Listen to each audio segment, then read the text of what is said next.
Okay, so this is gonna sound crazy, but hear me out. We've lived in this house for 15 years. It's a rambling Victorian thing in a quiet suburb. Creaky floorboards, drafty windows, the whole creepy charm package. Never thought much of it, you know, typical old house stuff. Anyway, we decided it was finally time to tackle the basement. It's always been a bit of a dumping ground. Dusty boxes overflowing with who knows what from previous owners. Cobwebs thicker than a Halloween decoration. Me, Sarah, my wife, and the kids. Liam, 17, your classic brooding teenager, and Chloe, 12, always got her nose in a book. Figured it was high time to reclaim some usable space. We started by clearing out the junk. Broken toys, moth-eaten clothes, the usual suspects. But then, behind a leaning bookshelf, I spotted it. A narrow, oaken door, hidden perfectly in the shadows.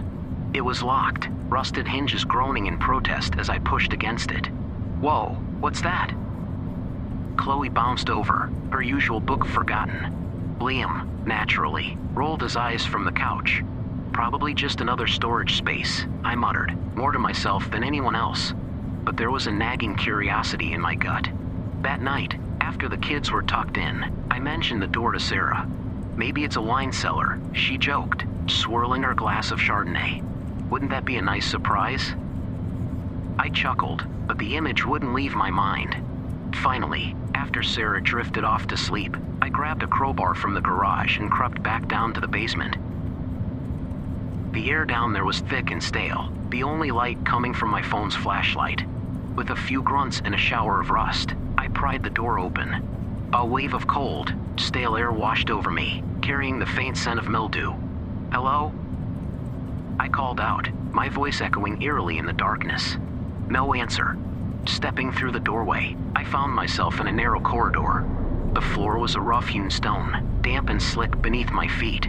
The walls were brick, running down into endless darkness. Something about the place sent shivers crawling down my spine. A primal fear, like I was trespassing on forbidden ground. But curiosity, as it always does, won out over caution. I took a tentative step forward, the beam of my phone flashlight searching for a way out. The corridor seemed to stretch on forever, the silence broken only by the sound of my own ragged breaths. As I ventured deeper, the air grew colder, and the flickering shadows on the wall began to take on unsettling shapes.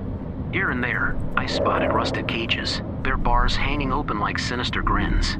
A sheen of oil glistened on the floor, reflecting the distorted image of my own pale face. Then I saw it. A metal door, set into the wall at the end of the corridor. Unlike the oaken door above, this one was ornately decorated with swirling symbols that sent a tremor of unease through me. High in the center of the door, a single iron ring cast a grotesque shadow in the flickering light. My hand seemed to move on its own, reaching out to touch the cold metal. As my fingers brushed against the ring, a deep, chilling voice echoed down the corridor. Don't go any further. The sound wasn't human. It was a rasping whisper, filled with an ancient malice that sent a jolt of terror through me. I scrambled back, heart hammering against my ribs. Panic clawed at my throat. I had to get out of there. I turned and ran, the flickering shadows seeming to chase after me. I burst through the oaken door, slamming it shut behind me with a resounding thud. Leaning against the cool wood, I gasped for breath.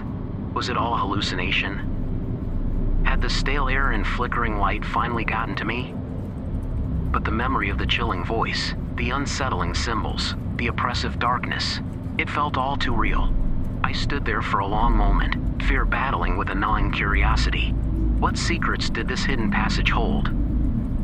What horrors lurked beyond that metal door?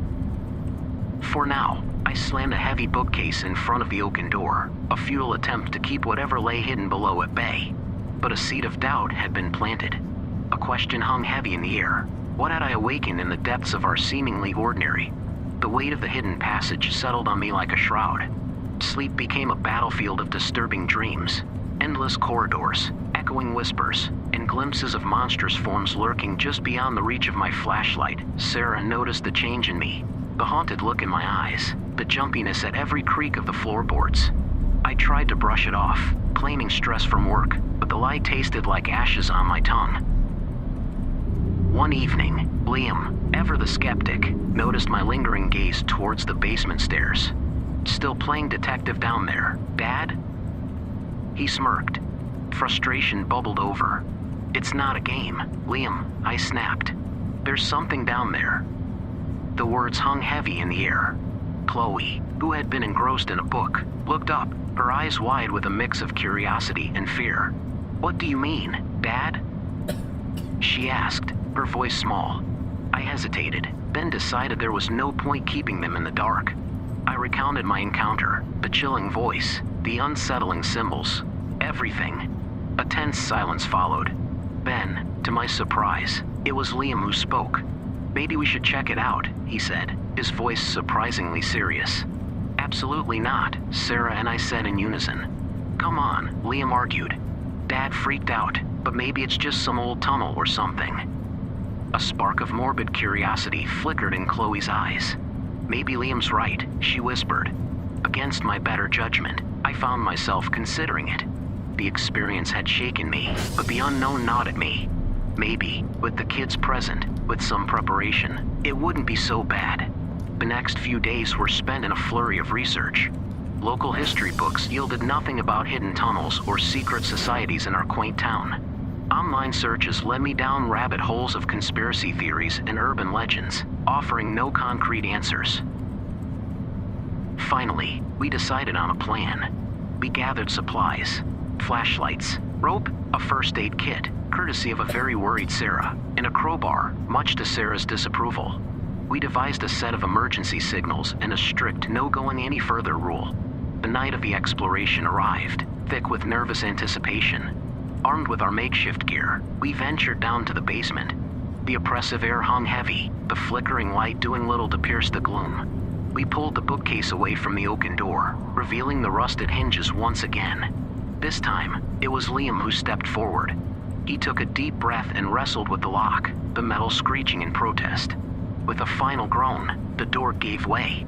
The cold, stale air washed over us like a wave. Liam held up his hand, a silent signal that he was going first. He disappeared into the darkness, the beam of his flashlight a tiny beacon in the endless corridor. One by one, we followed, Chloe clutching my hand, her face pale but determined. The silence was broken only by the sound of our ragged breaths and the rhythmic drip-drip of unseen water. The deeper we ventured, the more unsettling the scene became. We passed the empty cages, their bars like skeletal fingers reaching out at us. The air grew colder, and the flickering shadows on the walls took on grotesque shapes. Suddenly, Liam stopped. His flashlight beam shone on the metal door at the end of the corridor, the one with the swirling symbols.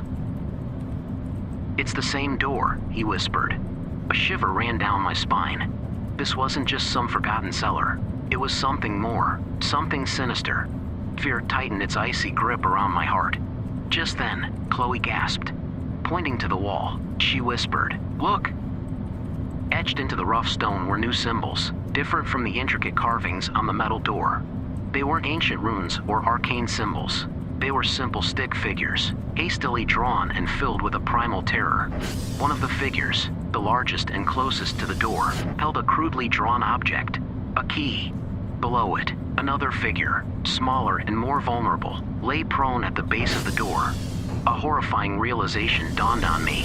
The voice I heard, the chilling warning, it wasn't meant to keep me out. It was a desperate plea from someone trapped within. The image of the fallen figure, the crude key, these were not just drawings. They were a message, a plea for help,